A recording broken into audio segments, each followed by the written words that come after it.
Thanks for joining us today, guys. Excited about today's conversation with Michael LeJeune. He's got a great story about how he has really dove in and become a unexpected subject matter expert in government contracting. And so excited to hear his story and how that relates to investment decisions that he has made along the way. So, Michael, to get us started, do you want to just give a brief introduction about yourself and a little on your background?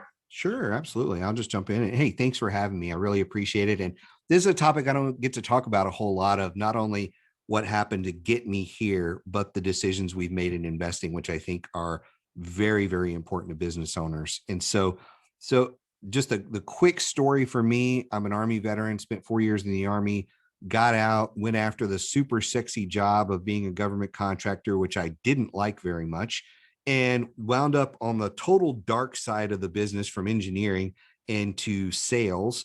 Started running the sales organization in a really small company, grew that really, really quickly, and found out I had a knack for understanding business. And so, flash forward 20 years later, I'm running my own company with a business partner. We're growing very, very rapidly, even through all these times. And we are just going gangbusters right now. Our focus is helping government contractors understand the government market. So if you can't spell government, we'll teach you how to do that. And then once we get through that, we'll help people find out who buys what they sell and help them figure out how to sell to them. And that's really it in a nutshell.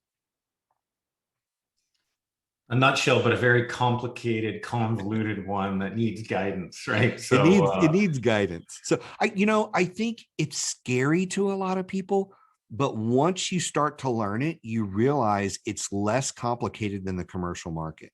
It's very, very simple once you learn the rules. But if you don't know the rules of the game, you think it's really confusing. the rules and the decision maker, I imagine, are probably the two Yeah. biggest things. And if you can identify those, really sets you up for success, I would imagine. It gets super easy. Super easy. Very cool. Well, obviously, you've experienced a lot of success with that. I know your brand is, one of the top in the market now, and experiencing, explosive growth. And so, would love to kind of understand, along that way, when you reach those points where you had that extra income, what was the framework that you used to determine, do you put that back into the business to help with growth?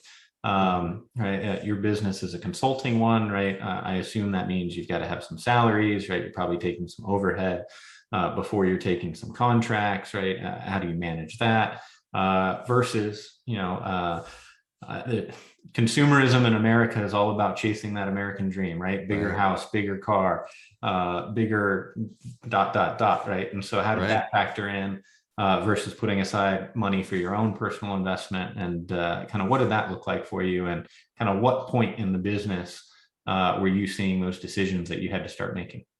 Yeah. So I have an interesting story. So from the most people that you're going to talk to are going to say, well, hey, it just went gangbusters out of the gate. I had all this money. Actually, that's not the story you're going to hear, right? There's a lot of failure up front. And so I experienced that too. In fact, I'll be very open about this. We struggled for probably the first 5 years. I was solo. I was by myself, not in this particular business, trying to, understand how to grow a company. Because, hey, even though I was successful in corporate America, that doesn't always translate when you try to start your own business. So, started my own business, thought it was going great, did all the things you're supposed to do: hire an assistant, hire a marketing company, hire this, hire that. Next thing you know, it costs $21,000 a month just to get out of bed, and you're not bringing in the revenue. And so we did that for a couple of years, failed miserably, wound up going bankrupt and learning a lot through that process. And so that was many, many years ago. It was a horrible thing. A lot of people deal with it. But my mindset was, what did I learn from this? How can I figure out how to overcome this? And so when I was going through that process, I wiped out 401ks and all those kind of things just to try and survive. And so when I look at like now and the things we're doing, I'm doing things that aren't the traditional, hey, let's just max out our 401k or our SEP or our whatever, because, we've got that amount of time. We don't have the time. So we had to look at non-traditional, I say non-traditional ways to reinvest that money. The other thing that going through that really dark period taught me was how to be very self-sufficient and say, hey, I don't need an assistant for this. I need a system. So how can I automate this process, or how can I put a system in place that allows me to edit a video and get it out on LinkedIn in 15 minutes instead of taking 2.5 hours? How do I do that? And so instead of investing in massive amounts of overhead, those were some of the decisions I made. I needed systems and really quick processes that would allow me to save that cash so that I could invest it. And then the other part of the decision was, hey, I need a steady stream of leads coming in that aren't dependent on Google AdWords or a marketing company or whatever it is. So we really focused on the brand, and we focused on our name in the market from a perspective of like our books. We have 3 Amazon #1 best-selling books. We have a huge podcast in the market. We have a huge LinkedIn following in the market. Our ad budget, if you will, our marketing budget today is zero.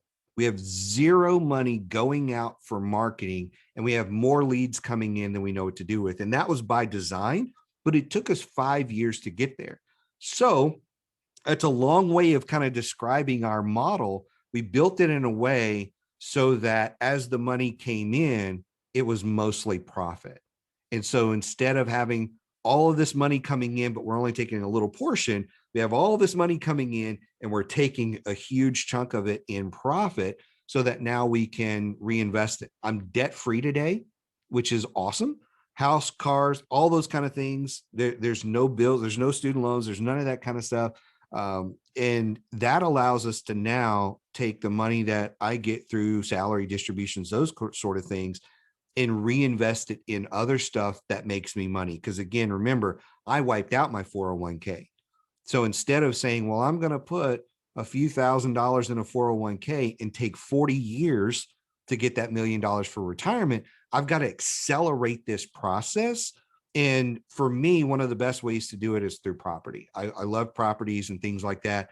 And we have strategically looked in cities we want to live around the country that we want to travel to. And this is kind of my secret investing strategy, if you will. And I primarily love commercial properties in downtowns of small communities. We live in a small community right now, and it will just blow your mind how many properties you can find that are less than $250,000, that have retail space below them, and anywhere from 2 to 5 apartments above them. And you can rent out the retail space. You can rent out a handful of the apartments, keep one for yourself every time you travel to that city. And now you've got something cash flowing that's investing your dollars for you. And that's just one of the main strategies. But that's one of my favorite ones that we've looked at and how we've reinvested that money. So I know that's a quick down and dirty of some of the thoughts that we had through this process. Appreciate that. Good kind of overview. Would love to dive into a couple different pieces, right? So you talked about kind of the mixed use asset class in smaller communities. Let's go back to rebounding from the bankruptcy, right? And you said you're building systems, right, and investing in those systems, and it took about 5 years to get there. Kind of how did you start to rebuild, right? Where did the capital come from for that, right? And then at what point were you able to kind of pursue these alternative strategies, right? And did you go directly into your secret sauce where you ended up today, or was there something else that you tried along the way? I tried everything. If you can name it, I probably tried it to figure this out. But the one thing is, all the money came from sales. So there was no money from loans because you couldn't get a loan, couldn't get a credit card, much less a loan at that point. So for me, it was about just the hard work of it. And I'll tell you, I tried probably a dozen different part-time jobs while I was growing. I did anything from collections, which I hated. I think I only did that for a week, to other IT services. Gosh, there were so many little odd jobs that I would do while I was trying to rebuild the business. I worked for FedEx at night. I would go in at 2 o'clock in the morning, get off at 8 o'clock in the morning, switch clothes and start working my business. And that was a really good one, by the way, because they didn't care that you're in at night, you've got full medical benefits and all that kind of stuff. And so that was just a way to help get us through that time while I was working on sales for the business. Because again, there's no loans, there's no credit card, there's no nothing. If you don't bring in money, you can't invest it. So I did a lot of free stuff. So like when it came to building our email list, I was like, what systems out there have free or low cost? Oh, MailChimp will allow you the first 2,500 contacts in there for free. So we're starting with that. Don't care what anything else does. That one's free for 2,500 contacts. That's where we're starting. And I would look through other things and say, what's the free thing? What's the free thing that I can use and get started, start building? And then when it starts bringing in revenue, then I can look at either upgrading that system to a paid version or a different version or something like that. But everything we did was free or very, very little money, so that, again, we didn't have it. So we had to figure those things out for ourselves in order to create the systems that we knew we were going to do. So like when we wrote our first couple of books, guess who edited them? Me. Guess who helped design the covers? Me. When my partner Josh and I came together, we were doing that stuff together. So he was editing. He's got a degree in English. He loves doing editing. So he's doing the editing. He's got a design background. He's doing the designs. We didn't pay for any of that type of stuff. And so we really came at it from a perspective of, if we can't do it, we're going to learn how to do it. And so we're going to sit and watch some YouTube videos and figure it out. And so that was just the mindset we brought into it, because there was no other option, and not doing it was not an option either. So we knew we had to do those things. And if we couldn't pay for it, we had to learn how to do it. And so some of that stuff's a disaster when you look back at it. You're like, oh my gosh, I wish we'd have done a better cover or had a graphic designer or done this or done that. But then we look back and say, well, it still sold thousands of books. So why do we even care so much about that little aspect? But yeah, it's very interesting. Low free cost stuff, or low cost free stuff, was a great option. And then just having our bills covered with another job and things like that was really good, to just kind of get us going. And today that's kind of like a funny past, right? Like, I can't believe we did that, but we did. So Yeah, what you went through. It's that lesson of, you got to keep the operational costs as low as possible, right? yeah, And, it yeah, sounds like you learned that in the first cycle, and were extremely prudent the second time around, right, to make sure there yeah. wasn't any undue burden. Right. Well, Um, even today, so we have a dozen coaches that work on our team. When I started looking at this, I like, the requirement is, we are not going to hire any of these people. They must have their own foothold in the market. They must have their own company. We're going to contract with their company. We're going to certify them as a partner to work with us. And we're going to do a revenue share, because we're not going to have people sitting on the bench where I'm covering $100,000 salary for a dozen people and they're only coaching 2 clients. Not going to happen. So they get a huge benefit from being connected with us. We get a huge benefit of zero overhead. It's only profit if they're coaching. And so we looked at that model and said, how do we do this smarter than the companies who hire these people directly and do it this way and fail? And I had the luxury of I worked for a massive coaching franchise. So I got the luxury of seeing thousands of coaches in about 30 different countries fail, and what it took to succeed. And so I was able to apply that to what we were doing as well. So yeah, I told you, I tried everything. yeah. It's interesting. I have a colleague who often says that you've got to make the upgrades, right? And so he describes it as, you've got to change the wheel on the car while the car is still moving. That's Right. right. Like, you can't stop the car to fix something, right? You got to keep it moving. And so That's it's right. an incredible balancing act as you kind of go through, which Yeah. you're describing as well. Um, What was one of those, early things that you tried from an investment approach, right? You were talking about alternative methods that maybe the allure was great, but, didn't pan out for you, or something that, looking back, or, even today is not something you'd pursue. Gosh, that's a really good one. I think for me, one of the first ones that I looked at and was like, hey, I don't care where I've been, what's going on. I've got to go this 401k route. And that's where I've got to put all my eggs in that basket. And that's where I've got to start putting some cash. And when I looked at it, yes, it's a strategy we use, but it's not the one that's going to make us independent. It's going to be a nice cushion, in 30 years from now, if I work that long or if I live that long, right? That's an interesting one, but it's not going to be the extra income that develops all of our freedom. So I like it. It's a solid strategy, but it's not going to get me where I want to go. And where I wanted to go back then was the freedom to do anything from anywhere at any time. And guess what? If you're maxing out your 401k, you can't touch it. So there's not a lot of cash flow you can get from that to create freedom. So I had to look back and say, I can still do this, but I need something that creates freedom, like the properties and other things. And oh, by the way, instead of me buying those things, the companies can buy those things.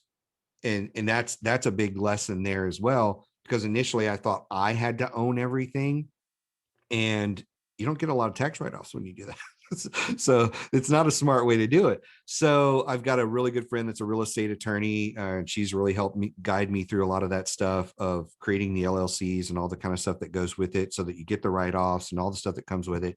But then, you're traveling to your business property on vacation, and that's what I wanted. I didn't want, hey, I'm putting away all this money and it looks good, but I still am tied down to my desk. I still have to coach 20 clients a month. I don't coach anybody these days. I run the mechanisms that keep us doing what we do. And so that's what I wanted. So I think the biggest lesson there is taking a look at the investment strategy and saying, will this create what you want? Or will it develop something, again, like a 401k, where you're going to have freedom 30 years from now, if you're fortunate enough to live that long? Because I'll tell you what woke me up was I had probably about a half a dozen people over the last 2 years that were fairly close to us that passed away, just blink of an eye, gone. And these were people that were saving for retirement. And I just decided to stop living for retirement and start living for now. And hey, I've got to change my strategy if I'm going to enjoy now. So that's sort of an answer there to your question, because I don't regret necessarily any of the decisions I made investing wise, but I switched up the proportions of where I was putting money in order to allow myself to get freedom now versus freedom 30 years from now. And I think that's where a lot of people are focused on 30 years from now. And I don't know if I got that much time. So How did you end up with you've got a very clear focus, right? Small town, mixed use. How did you get there? Right? Because that's not something that someone wakes up one day and is like, that's going to be awesome. I'm going to go do yeah, that. Right. yeah. So, Well, um, it's an interesting story how I got there. So when we lived in St. Louis area, my wife and I were raising two small kids, and the school system was weird. The city's weird. There's all these challenges. And we decided, hey, we're going to go raise them somewhere else. We started looking all over the country. We almost wound up south of Nashville, but I was like, still a big town, too close to the big town, just not what we're looking for. And so we were traveling, found the small town we're at now. It was somewhat close to her family. And I said, hey, let's pick this town. We got really involved in the community, saw a lot of things that were going on. We helped run a couple of the nonprofits here in town. We're involved on a lot of different boards, met a real estate attorney, started learning just different things. And we started to try and acquire property for one of those organizations. One of the nonprofits needed to buy some property. And as I started looking through this, I came up with the idea of, hey, what if you had one of these commercial properties, because there's like a dozen commercial properties that were for sale downtown. What if you had one of those and it has apartments above it? And we started going down this rabbit hole. And when we started looking at pricing, we were like, it's amazing what you can find in a small town for this price. And we started comparing other cities. And as I started looking at other cities, if I was looking at downtown Nashville, for example, I would look at a similar property, and that property was, say, 900,000, 1.2 million, whatever it was. But then I switched to the smaller town of, say, 3,000, 5,000 people. And all of a sudden, that same property is $250,000. It's got almost the exact amount of cash flow that the bigger property has, but now the overhead is a fourth, if not less. And it's got this small town feel where it's amazing what's going on, by the way, in small town communities all over the country, where there's all these entrepreneurs trying to get into business for themselves and do different things. And that is thriving. Every city I go to has this stuff going on. And so I'm like, hey, I know the small business community. I know this property community. It's just a perfect storm for us. So let's invest in this. And so it was a win-win. And we learned it we were part of an organization that was trying to advance, their objectives because they were outgrowing their space. And through that, we wound up kind of trying to mirror the strategy a little bit. So How did you then take that to other cities that you wanted to, vacation to, that you also had business properties, right? How did you, I guess, find the town, right? Was yeah. it take the big town first and then look around it? And then, how did you find a real estate partner to help you, achieve your goals? Yeah, so you're actually hitting on the strategy there where what we did, so like for Tennessee, and we are actively looking in Tennessee at the moment. What we basically said is here's a triangle that we want to work in along the mountains from Chattanooga to going towards Pigeon Forge and then Knoxville. So there's this corridor there. And then it goes west a little bit on the other side of the river that goes all the way down from Knoxville to Chattanooga. We're like, hey, here's our corridor. And we actually just hopped in the car and said, hey, we're going to go drive the corridor. We're going to go check out these towns. And so we literally did it. We did it a couple of times. And as we were driving through, we were like, hey, we like this community. We like that community, this one. But here's the thing that I've noticed. A lot of small towns are exactly the same. It's just a matter of what state they're in and what are they close to. For us, we wanted stuff that was, we have two different ones. So in the Tennessee area, it was kind of close to the mountains. We can see them, we can get to them. And that's why we picked this corridor. We kind of nailed that down. And then we wanted stuff that was in those size communities. So we're like, hey, there's this town and this town and this town and this town. And so we started watching in those towns and we were happy with any one of them. Same thing. We've been looking actively right now in South Carolina. We're actively looking in Florida. I've got friends in all of those areas. We love visiting those friends in those areas. So we literally, in order to find a property, we'll say, okay, let's look at a corridor of about 100, 150 miles long by maybe 100 miles wide. And we're going to look in this geographic area. We want to stay away from these things. So like in Florida, like, look, I want to stay away from Orlando. I don't want to be in Orlando. It's just too crowded. I don't know if you've been to Orlando recently. Orlando's crazy. It's so busy. And so when we're in Florida, we want to be in this particular corridor between Cape Canaveral and India Atlantic. That's where we want to be. And the type of property is a little bit different when we're looking there. And so each city or region that we have different criteria of what we're looking for. And so those change a little bit from each one. And then when we've narrowed down the corridor, then it's much easier to say, find a real estate agent in that, like in the center of it and say, hey, this is kind of what I'm looking for. Can you keep your eyes open? Here are all the specifics of what I'm looking for. Here's how much I want to pay, the type of property. Because one of the things that is very common is properties that the if I go back to the commercial side, the commercial piece of it, it's in pretty good shape, but the rental aspect of it is a nightmare and you need to renovate it. Like, I don't have time for that. I don't live there. I don't want to do that. I want stuff that's fairly move-in ready. I want stuff that has this type of retail below it. And so we just get very specific in that area with the game plan. But then when we look at another corridor, it could be a different game plan. And so it's really finding the real estate agent in that area. And we don't always stick with the one we start with, by the way. So if we have a couple of phone calls and that person seems to get us and what we're trying to do, we'll stick with them.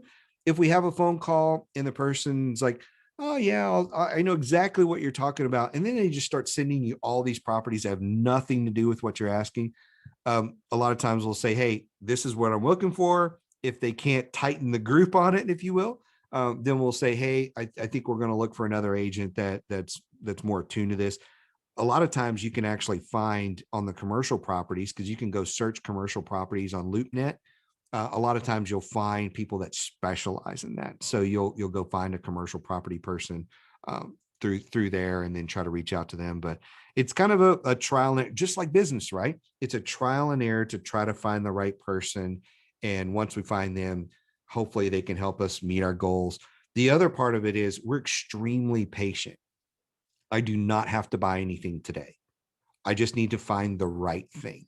And so I don't care if it takes me a year to find the right thing. Once I find it, it's going to be amazing.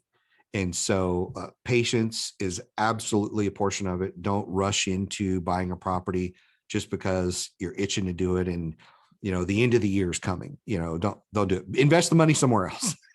So. Any red flags for you as you're looking at these small towns that you're like, ooh, we're going to skip that one? What are some of those that you've kind of honed in on over the years? Yeah, there's a handful of things that I do look at. So when I'm looking at a downtown area, I do want to see how much of it is vacant, how much of it is newly vacant, if you will. And then when we go into a downtown, is it kept well? So if I go into a downtown area, because a lot of times when you're dealing with the small towns, it's the downtown. And people think, well, downtown in a small area is maybe, 25, 30 buildings. They're much smaller. But when you go into them, are they clean? Are they kept well? If you go to the courthouse, because there's always a courthouse a lot of times, I tend to go for the county seat because that is where the main courthouse stuff happens. And so when I'm looking at that, how good a shape is the courthouse? And I don't just drive around. I'll get down, walk around, go in a place like that. Are the people friendly? Are they happy that you're there? Those sort of things. We're just looking for those simple things. But if you get into a downtown area and you walk by a building and there's broken glass, and you're like, man, that looks like it's been that way for months, maybe years. Somebody threw a ball or a rock through a window and you see that and you're like, okay. And then you walk down and you see some graffiti, and then you walk down a little further and you see a restaurant with a closed sign. You go sit in one of the restaurants and they couldn't care less that you're there. I'm looking for towns that have really good customer service. They clearly care about you, that you're there. They're welcoming, those sort of things. But I'll tell you, upkeep is one of the biggest things. If it doesn't look clean and neat, painted, fresh paint, that sort of thing, I'm like, yeah, this is probably not for us. It's not a good idea. The broken down gas station, right? If you come across that, again, red flag. If that's been shut, doors are closed, and nobody's dealt with that in years, those are all red flags to me. Appreciate you sharing a bit of that. Yeah. What's, the one thing that you're working on or involved with or looking to invest in today that's got you most excited? That, when you get up and you check all the things that need to be checked and you get to this, what's that? Yeah, I'll tell you something that's interesting that I've always wanted to do, and I'm on the lookout right now, is investing in other companies. So yet we enjoy the investing in the properties and all that kind of stuff, but I really like seeing cool ideas from passionate people that I think can go somewhere. So I have actually been reaching out to local chambers of commerce in not only here where we are in Illinois, but in other areas where we have properties to say, hey, do you have any sort of entrepreneur training or new business training, stuff like that?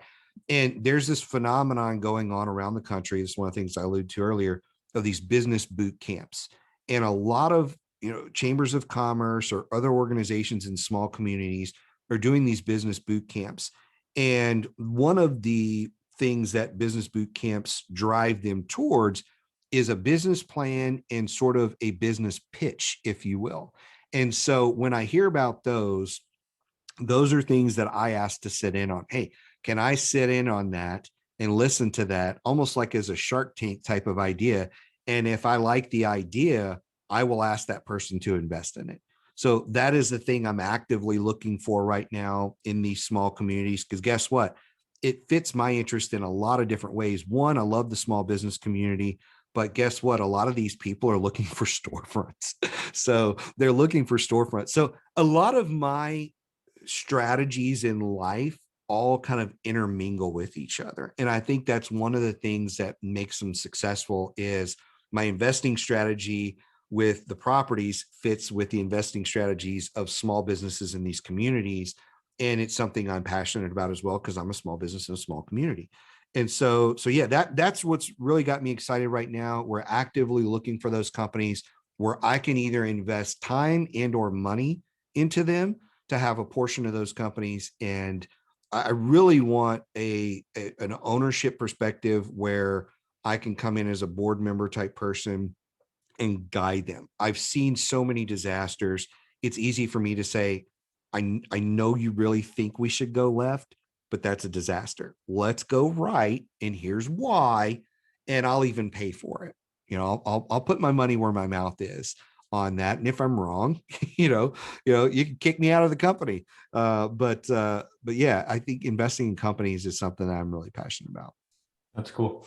And to your point, the interconnectivity of all of it is super Yeah. cool, and being able to give back. And that was a big reason I left the corporate world to go and start on my own, was to Yeah. be a bigger part of the community in a meaningful way. And right. And so I think in a lot of ways I aspire to do and be in the place that you are, and impacting that, which is really cool.